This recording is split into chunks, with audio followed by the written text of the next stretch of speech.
You are about to listen to the Dr. Dahlia Show. Sassy, stimulating talk radio. And now, here's Dr. Dahlia. All right, we are back on the Dr. Dahlia Show. 1-877-Dr. 1-877-DOC-DALI. So all eyes are on the Tyler Robinson preliminary hearing, the 23-year-old from Utah, who is going to be facing trial once the preliminary trial progresses for the alleged shooting of Charlie Kirk. It was a 33-hour manhunt where his father and I believe parents notified police, and Robinson left a lot of text messages and alleged evidence that everybody wants to see in court, especially the Charlie Kirk family, Erica Kirk, etc. I think Donald Trump Jr. is there to provide support because he was a good friend of Charlie Kirk's. But there's been some back and forth on what evidence will be played. And pretty soon, Tyler Robinson's ex-lover, who he allegedly shared, some of his motive with, had been interviewed by police, and they're going to be playing part of that video. Tyler Robinson's ex-lover will not necessarily be, I apologize that I don't have his name, that he won't be in court for the preliminary hearing, but if this does go to a regular trial, then yes, he would have to come in. But, there's been all eyes on the judge, Tony Graff, and how he's been kind of playing things safe. He has allowed there being cameras. He allows there to be transparency, but there was a little bit of drama as it pertained to some of the evidence and some redacted statements and redacted parts of some of the testimony. Now, this being a preliminary hearing, from what I understand, it's for the court to decide if there's enough evidence to move forward with the trial. What the defense is doing, their only hope is to get stuff thrown out and to keep getting stuff thrown out. Like we saw with Luigi Mangione, when one of the cops moves his bag away, then starts to search it and violates the search and seizure rights, because if it's next to him and there could be a risk of a firearm, but they move it away and then they search it, and you guys might know more about the semantics of that, then that caused part of the evidence to not be allowed in court. So this judge does not want to make any mistake of that. And there's been, the defense keeps saying, well, he's not going to get a fair trial. He's not going to get a fair trial. People are going to listen to this evidence, and then they're going to be subjective. And yet Charlie Kirk's widow and parents, want the evidence out there. And they apparently they have not been able to see all the evidence. And that has been concern. In a supplemental notice filed Wednesday, Erica Kirk, who is the widow of Charlie Kirk, asked a Utah judge to require that all evidence admitted during the remainder of his preliminary hearing be displayed in real time for everyone lawfully present in the courtroom. Now, the filing also asked the court to republish exhibits admitted during the first 3 days of the hearing that were not shown publicly. Now, why does she want the transparency? Because there's all these conspiracies. There's all these, people have been saying some horrible, horrible things and coming up with these wild conspiracy theories. And so she wants the transparency of what's happening in court to mitigate that. And I understand that. I mean, her response, on Fox News was, everybody saw the videos over and over again of my husband being killed. So why can't there be transparency then with what happened? And so according to her team, they said the victim's family position is simple. At a minimum, every exhibit entered into evidence during the preliminary hearing must be visible to every person lawfully present in the courtroom. To receive evidence in a manner shielded from those seated in the courtroom, as happened today, is not transparency. In the absence of transparency, speculation, conspiracy theories related to the tragic assassination of Mr. Kirk will continue to proliferate in public domain, breeding down and distrust of the judicial system. This is not what anyone should want. So there's apparently a video of there. I guess there was so not only are they looking at obviously videos of the shooting and things leading up to that, but a big issue is Tyler Robinson's lover. And what he said. Apparently, Tyler Robinson had shared texts and had shared, some information. According to one document, Robinson had a exchange with a person saying, I had the allegedly, I had the opportunity to take out Charlie Kirk, and I'm going to take it. And then he went on to say, I had enough of his hatred. Some hate can't be negotiated out. And then there's some text between him and his lover on why did you do it? Or, did you do it? And, and then, concerned about, how he had to scope out the place. And, if it was already scoped out by police, he doesn't want to take certain chances. And so you saw also premeditation. I mean, there's a lot of things that could be grabbed from that. And so people are now looking at Lance Twiggs. Lance Twiggs is the roommate. I apologize, I forgot the name. Lance Twiggs was the romantic partner who was transitioning from male to female at the time. It could be that one of Charlie Kirk's, one of Tyler Robinson's alleged motives was, trying to, shall we say, affront some of the attitudes Charlie Kirk had about transgenderism and the LGBTQ community. Who knows? And it's nobody should die. And so there's going to be a lot of things that are going to be, shall we say, anticipated from that audio. If we do get it, we'll share it. If we don't, we'll definitely share it later in the week. But the idea of the transparency and this is very important, not only for the not only for the whole process to happen, but also, for the healing. When this is to think that your husband could be shot or your dad, your father, could be killed publicly. And then people are blaming your family or blaming insiders or I mean, it's just the trauma keeps coming. I am blown away at how Erica could keep her composure in these courtroom hearings. I mean, this is just, I don't know if I would be able to go through that, especially, seeing the alleged killer there. He is innocent until proven guilty, but the defense is trying to stop a lot of the exhibits being shared. And so the judge, if at all he makes a mistake, then it could cause a mistrial. And so all this is supposed to be is there enough evidence? So keep it simple. If there's enough evidence, let the trial go forward. 1-877-DOLLY.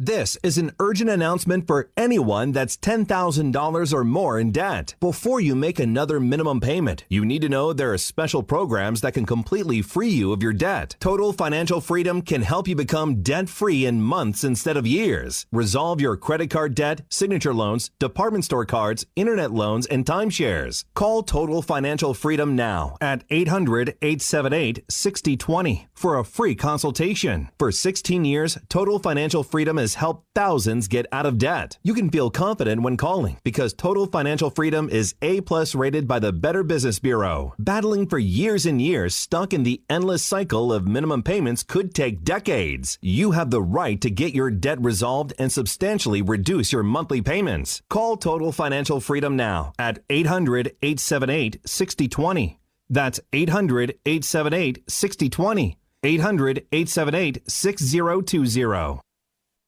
Let's face it, guys, we're living in times where the truth is becoming more suppressed and censorship is increasing at an alarming rate, especially on social media platforms.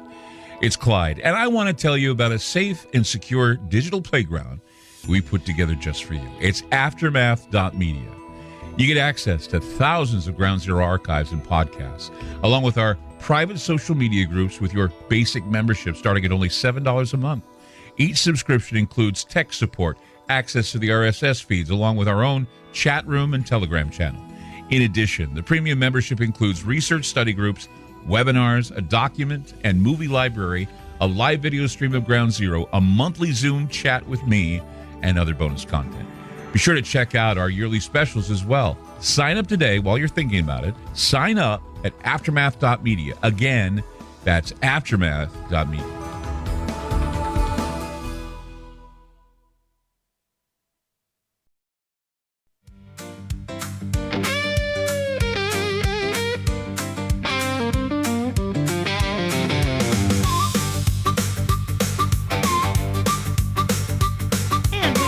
The Dr. Dahlia Show, 1-877-DOC-DOLLY, 1-877-DOCDALI. Big thanks to Talk Media Network for making the show happen. Big thanks to Daniel, our producer, and big thanks to y'all for tuning in. We really do appreciate it. Don't forget to follow us on Twitter or X at Dr. Dahlia, Facebook, The Dr. Dahlia Show, and on YouTube, click like and subscribe. So pretty quietly, over the summer, a health insurance tax got snuck in California. And many Californians are like, what the hell is this? As a family of four could pay $400 more in premiums. And how is California able to tax as it pertains to health care and their state Medicaid program? And that's what they're trying to do. They're trying to fund the Medi-Cal state Medicaid program. And so our tax dollars are already going to that. But does California have the ability to charge more? And interestingly, I believe that the feds can stop this. So as part of the 2026-2027 budget package, a all-Democrat approved tax got pushed through. And basically, it's a provision contained in SB 125. Where it imposes a flat $8.85 per member per month tax on commercial health plans, Medi-Cal managed care plans, and Obamacare marketplace plans. So if they're charging you more, $8-9 a month per person, okay, that's hundreds of dollars for a family of four. And why? Well, because they need more Medi-Cal money. California has been taxing Medi-Cal plans already, $274 per member per month. Private plans, $2.25. And so people think that's, too much of a gap. So Washington banned it. States have to tax all health plans equally. You can't be taxing one plan more than another. So Newsom cut the tax on Medi-Cal plans, but he decided to raise it on the private insurance plans that working families carry. He thinks that then makes it compliant. Now, Republican Assemblyman Carl DeMaio of San Diego called the proposal a wolf in sheep's clothing. Said California families will pay now roughly $425 a year in higher healthcare costs. And the health plans are no way going to say, you know what, we'll pay and put the money in without passing some of the costs on to employees and families. So Proposition 35 was a measure approved in 2024 after supporters argued that the managed care organization tax would strengthen Medi-Cal and improve access to care. Some people opposed it because they said the tax was never about improving health care. It was just designed to give more money to California. So the taxing of the health plans is a concern. Now, one thing that I'm seeing that is really kind of frustrating is you're seeing the Democrats argue about healthcare costs. And they're complaining that our current administration is making healthcare unrealistic and unattainable. When we all know what started this, right? The Affordable Care Act. But as time progresses, it's been 17 years since the Affordable Health Care Act passed. I remember that was my first year in radio. And people were ticked, and we predicted absolute disaster. People will lose their doctor. People won't be able to go to the doctor. The prices are going to skyrocket. Doctors are going to go out of business. Patients then will have fewer doctors. They're not going to get the care they need. And that's exactly what happened.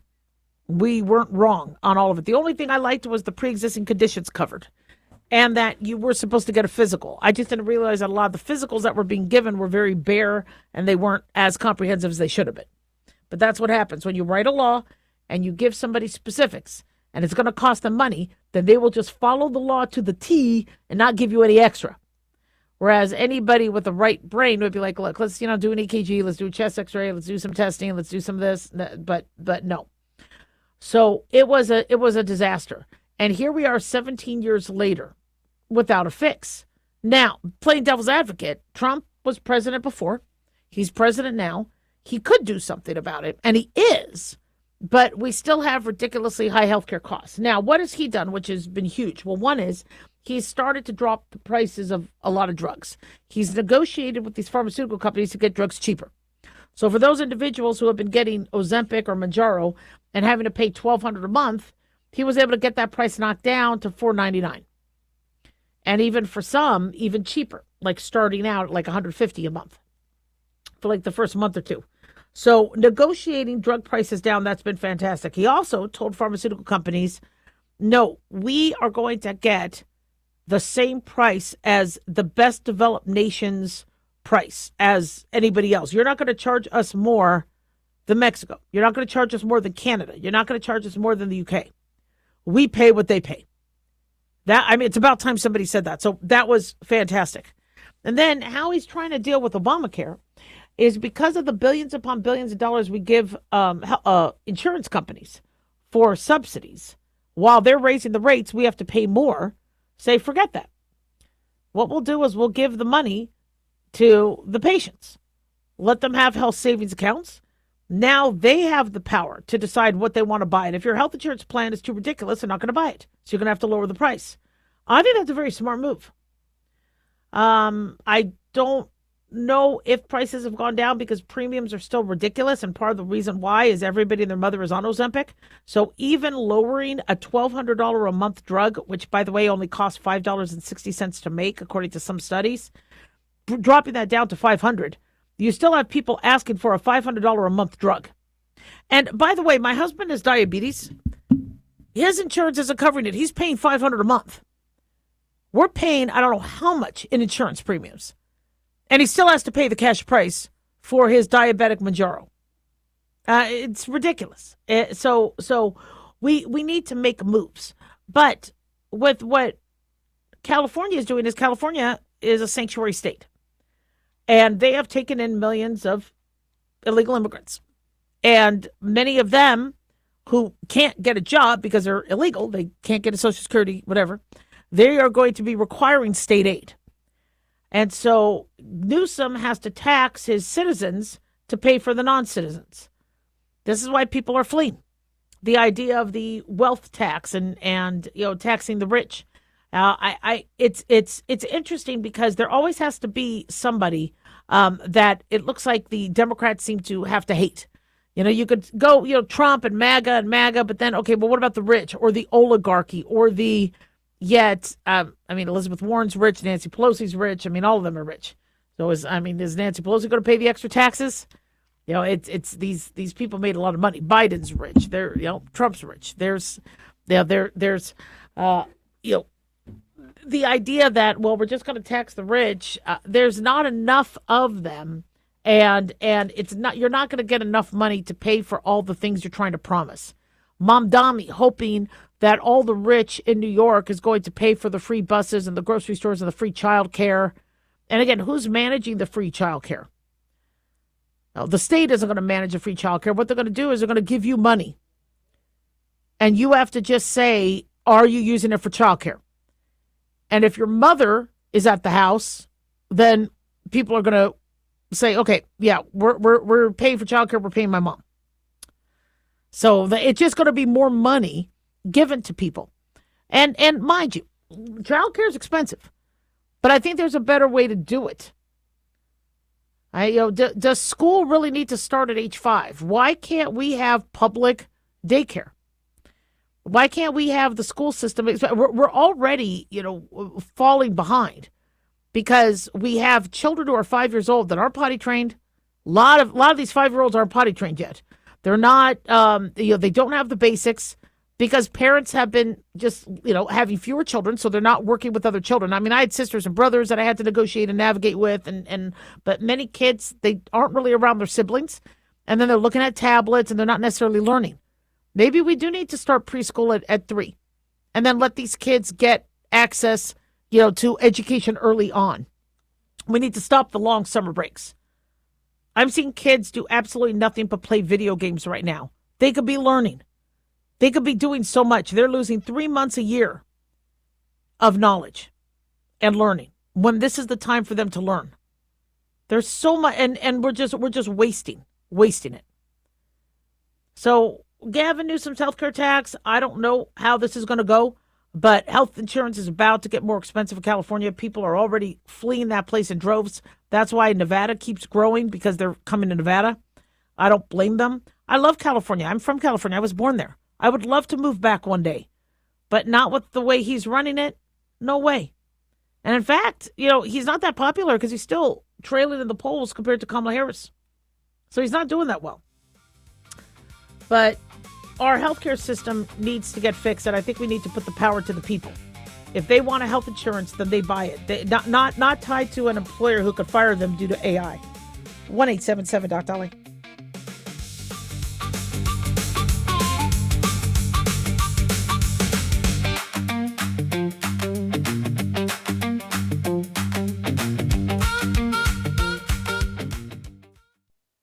At Hot Shot Secret, we share the science behind common diesel problems and their solutions. For example, Diesel fuel cetane levels. in many states, the cetane rating in diesel fuel is 42 to 45. Most diesel engines operate more efficiently with a cetane rating of 48 to 50. One treatment of Hot Shot Secret Diesel Extreme will raise your cetane 7 points, increase fuel economy, and improve cold starts. Due to a cleaner burn, there are less hydrocarbons and particulate matter in your exhaust. This reduces the blockage of your diesel particulate filter. Using Diesel Extreme generates 83% less DPF regenerations. The 6-in-1 Diesel Extreme formula also includes the most concentrated detergent on the market, lubricity enhancer, water demulsifier, rust and corrosion inhibitors, and a fuel stabilizer. Hot Shot Secret Diesel Extreme is available nationwide at truck stops, Fine Farm and auto stores, and online at hotshotsecret.com. Hot Shot Secret. Powered by science.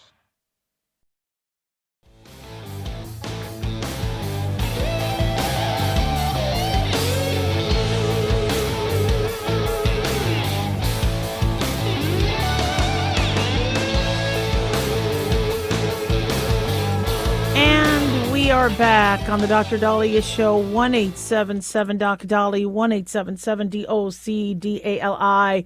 So, 80s icon Bonnie Tyler, I'm holding out for a hero, and, Total Eclipse of the Heart, has died.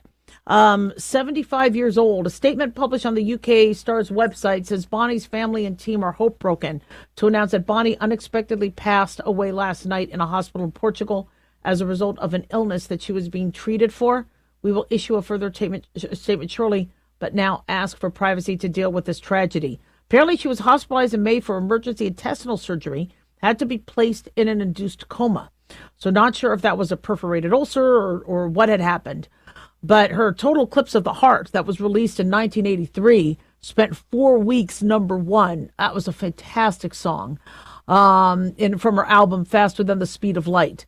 And then, she just, her songs, everybody knows her songs. And her voice was absolutely amazing. She grew up in Wales. She was born Gaynor Hopkins back in 1951. She was the fourth of 6 children, born to a coal miner and a homemaker, modest family income. And it was a big family. And then she started her career as a teenage backup singer. And then she launched a solo career in the 70s. And then a record label told her to change her name from Gaynor Hopkins to Bonnie Tyler. And I guess she picked those names, and then she found amazing success. She had a rasp to her voice. And whenever you hear that rasp, we as doctors always want to make sure there's no nodules, there's no growths. But she had that rasp because she had nodules on her vocal cords that were surgically removed. And it actually had at one point caused long-lasting damage. Her voice finally returned, but this rasp that she got, her producers loved. And they said it made her sound like a female Rod Stewart. And so when she was able to team up with songwriter and producer Jim Steinman in the early 80s, she was able to make some pretty great music like Total Eclipse of the Heart and I Need a Hero or Holding Out for a Hero. So, the movie Footloose, 1884 helped her also get fame because of that. That hero song they used. I mean, we've heard it in Shrek and all that, but that was when they were playing Chicken on the Road. Just fantastic work. So, when we know more, we'll let you know. May she rest in peace. 1-877-DOC-DALI, 1-877-DOC-DALI. So the U.S. has renewed strikes on Iran as they were shooting upon vessels in the Strait of Hormuz. And so the ceasefire is over, which as we predicted, wasn't going to be much of one because the Iranian Revolutionary Guard is nobody you could trust. So CENTCOM said the operation was aimed at protecting commercial shipping in the Strait of Hormuz. President Donald Trump had declared that the Iran ceasefire is over after Tehran attacked commercial vessels. So there is going to be continued U.S.-Iran military conflict, and Gulf states are reporting sirens blaring and drone and missile strikes from Iran as Iran has been attacking neighbors. Oil prices have gone up as a result, but there has been, with our prices, they've been kind of hovering still higher, but they're lower than they were when this started. Iraq wants to work with Washington on diplomacy. Pakistan is working. People were asking me about this funeral, this Khamenei funeral, where there were tens of thousands of people there. When you have a regime that will threaten to kill you if you don't support them, as we've had nurses and doctors raped, attacked, killed for helping protesters. When your regime who's in charge and appears to clearly still be in charge says, this is the funeral, you come out, and they think that they're going to be killed if they don't, yeah, you're going to have people there and say whatever they have to say and pretend whatever, they have to do, so then they stay alive. And so do I really believe that the Iranian people hate? That's not what we're hearing. We're hearing from freed Iranians, people who are able to escape, people who are, you're not able to hear much of the dissent because Iran has blocked the internet, blocked, individuals from being able to leave and being able to, it's a horrible situation there. And so when you see, people carrying the flags, and how many of them really, really are carrying the flags, or are they doing it, because of love for who the regime is, or is it because they're scared to death and they don't want anything to happen to their family? So, and some of them are probably fanatics, with banners saying we will kill Trump, and interestingly, his son, Khamenei's son, Mojtaba, was not there. He has not appeared publicly since the strike killed his father February 28th. So people think he was so badly wounded that, he doesn't want to show his face. He doesn't want people to know. Some people think he's dead, but his son was appointed supreme leader. Somebody's in charge. It's not very cohesive. It's not very productive. But the Revolutionary Guard is somehow still in control to the degree that they could scare all these individuals to show up to the funeral. They could still cause mayhem in the Strait of Hormuz. And when you're dealing with terrorists and you're dealing with such a fractionated enemy, it makes it harder. It's very easy to attack headquarters and be done. But these terrorists have learned how to survive. And they've built tunnels, whether they're figuratively or literally. And look at what Hamas did in Gaza, where they had headquarters and areas of operation under hospitals and schools. So Israeli forces couldn't attack those. This is the BS they do. You would think that if you are trying to protect your people, it would be about your people first. It's not. It's about them. And, they want to control the Strait of Hormuz. They don't have a lot to, I think a lot of their nuclear capability is gone. Do I think it's 100% gone? No. But is the majority of it? I really do believe that with Israeli intelligence and American intelligence, they were able to damage them a lot. But until you have a democratic regime or a quote unquote normal regime, you can't negotiate with these people. And so the idea that there was this MOU, memorandum of understanding, it was all BS. All right, Iran's not going to follow anything. And that's why it was written. If they at all attack ships in the Strait of Hormuz, it's done. And so when people are saying, well, gosh, they're going to get some of their unfrozen assets. And see, what I think they're doing is they're buying time for either the midterms or until Trump leaves office. And so Trump has to work a little quicker with this. The idea of finishing the job, he promised to finish the job. The problem is finishing the job is going to cause a lot of mayhem with as it pertains to the bridges, their grid, Because Trump, people are looking at this going, well, look at all these people that say they want to kill Trump. So let them go attack the bridges. Let them go attack. The problem with that is we do believe a lot of those people are there under duress. And you have millions of innocent Iranians that need to be freed. And, is it on America? It shouldn't all be on America. The whole world should be on top of this. The whole purpose of the UN, the reason why the UN was established is because of what happened with Nazi Germany and the destruction they caused on innocent civilians. This is what, and innocent people, this is why we have the UN. Where's the UN? Why aren't they condemning what's happening in Iran?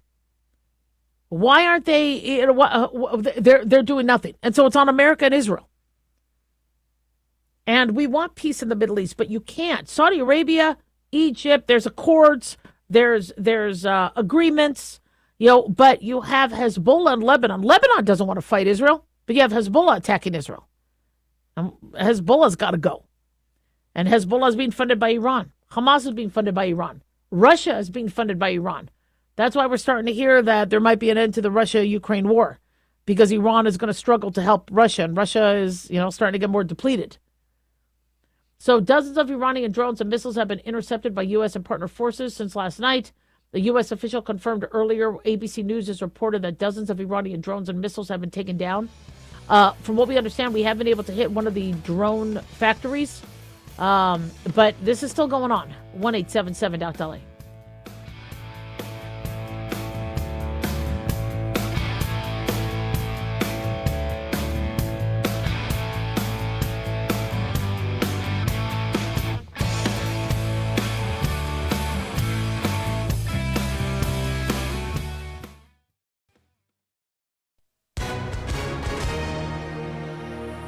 Hi, everyone. If you've been injured in an accident and think you deserve compensation, listen up.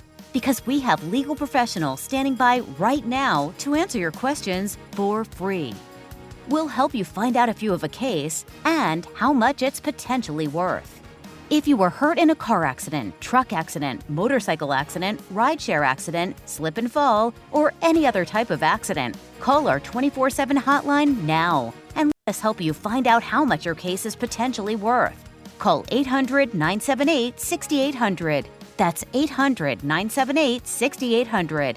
800-978-6800.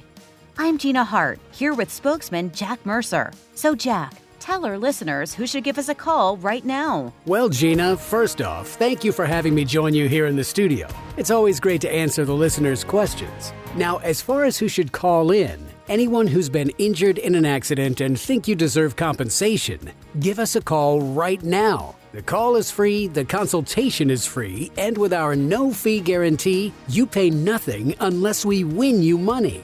That's great advice. Thanks, Jack. And is it true that the Legal Help Center is open 24/7? That's right, Gina. We're open anytime you need us, 24 hours a day, 7 days a week. So if you or someone you know were injured in an accident of any kind, call now and let us help you find out if you have a case and how much it's potentially worth. Call 800-978-6800. That's 800-978-6800. 800-978-6800. Advertisement sponsored by Legal Help Center. Not available in California. May not be available in all states.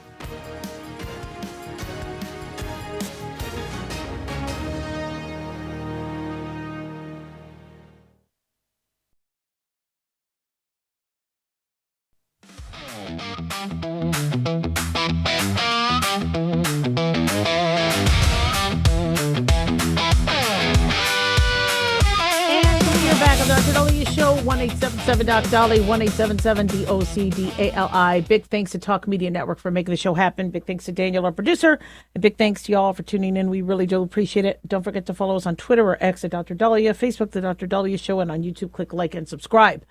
In breaking news, Graham Plattner had withdrawn his nomination or his campaign, suspended his campaign yesterday, said he will be filing the paperwork to pull out, to do an official withdrawal. From what we understand, he still has not done it yet, and it's been almost 24 hours. The notice could be received by email like a PDF, has to include his signature. They have to verify it. The Senate nominee, who is marred with multiple controversies, including the Nazi tattoo, disgusting comments he's made about women and their accountability in terms of rape and Purple Heart recipients, and some of the disgusting things. Only finally did the Democrats ask him to leave after the upteenth sexual assault allegation, and he blamed the media, and he made it look like he was a victim, although he should have never been. Somebody should have vetted this beforehand. But he said he is going to withdraw. Hasn't happened yet. He might be playing games with them because he is sore. He didn't necessarily, say he's going to side with. Remember, the Democratic Socialists of America are also anti-Democrat. They're not, Democrats with some different ideas. So he pretty much lambasted mainstream politics, which I have issues with mainstream politics. But this wasn't, he's not a victim. All right, there were, victims. But this topic does keep coming up in terms of women and rape, and what responsibility do women have? I was always raised that there are predators. There are people. You're like a deer, a fawn in the woods, and that you have to camouflage. Now, maybe it's because of my family's military experience. My grandfather was a cop, and but don't be a deer out in the field of the woods.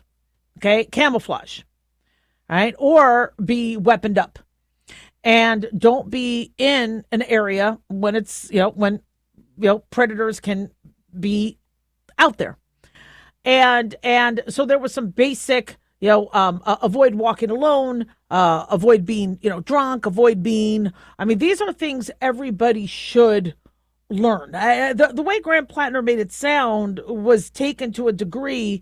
Well, if a woman's raped, it's her fault. And people took it to that level. But you could talk about, protecting your daughters and protecting your sons. There was a boy who was raped and attacked by other eighth graders at a local, during a school trip, a private school trip. I mean, rape could happen to anybody, male, female, etc. And so, but I do wonder. This has nothing, and this is by no means defending. What Graham Plattner said was ridiculous, and the way he said it and implied. But I've been to many, shall we say, events, bat mitzvahs, for example, or bar mitzvahs, where these are kids who are 12, 13 years old.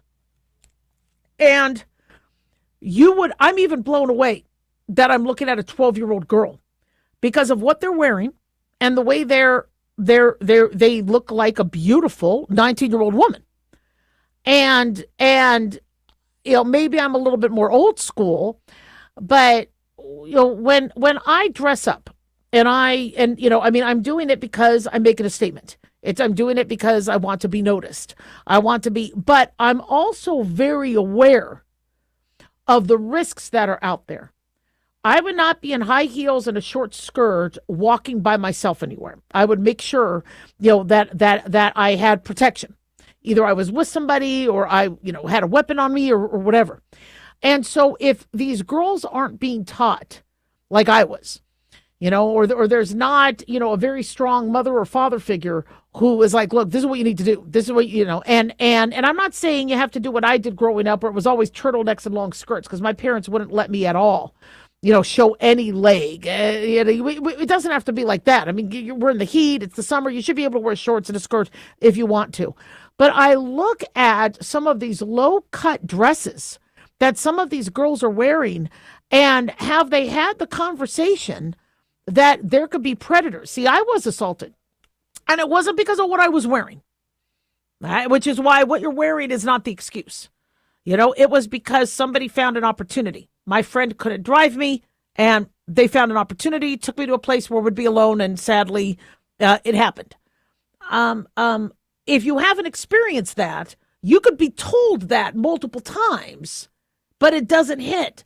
There's some movies where they show these happen, and I'm wondering if and I might let me do a little research on what would be a good example for young girls and men to watch and learn, because it's once if you see it, you're like, okay, this could happen. And because being told, my parents kept telling me, well, you could be attacked, you could be attacked, you could be attacked. I was like, yeah. But until it happened, I'm like, oh, that's how, oh, wow. Because I avoided the obvious. I wouldn't get drunk. I wouldn't whatever. I was of sound mind, but I was alone. My ride couldn't take me home. And I had to get a ride with somebody who I knew that person wasn't enough. So I'd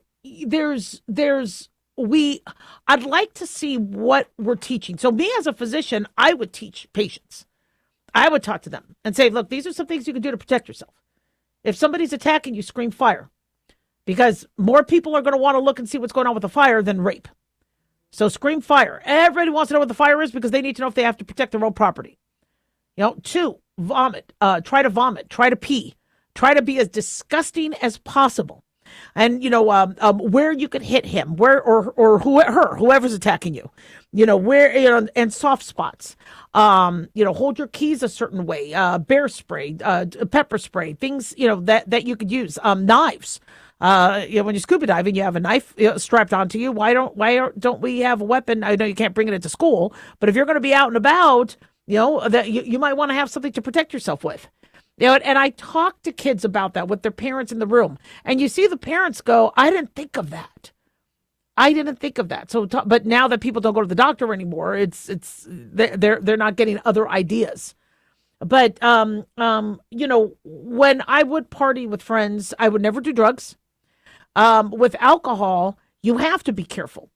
Very, very careful, and a lot of people go, well, I want to drink so then we could kiss and make out, but I don't want to do X, Y, Z. You're not going to be able to control if you're doing second, third, or home runs. You're not going to be able to control that when you're, inebriated. Even if you do have some skill in martial arts, you have got to make sure you're of sound mind. And so I think, maybe not only do the parents have to teach them, but maybe you want to get an aunt or an uncle or a cousin. In my family, we've had people who were sexually assaulted, and so they can also go, well, look, this is what happened to me. And hopefully something will stick so that they will be careful. You don't want people afraid of going out. You don't want people afraid of, but there's things that I'm never going to do this. I'm never going to do this. I'm not going to get into a car by myself. I'm not going to, but nowadays, look at what we're doing. We're Ubering. We're in strangers' cars now. It blows my mind that we're and sadly, one girl got into the back seat of someone's car. She was drunk. She thought that car was her Uber. So the guy took her somewhere, raped her, and killed her. We have to do a better job of teaching our girls and boys and young ones. And we do have to explain what some of our decisions might be inferred as. And short skirts and plunging necklines, when you're 12 years old, might not be a good idea. 1-877-DOC-DOLLY.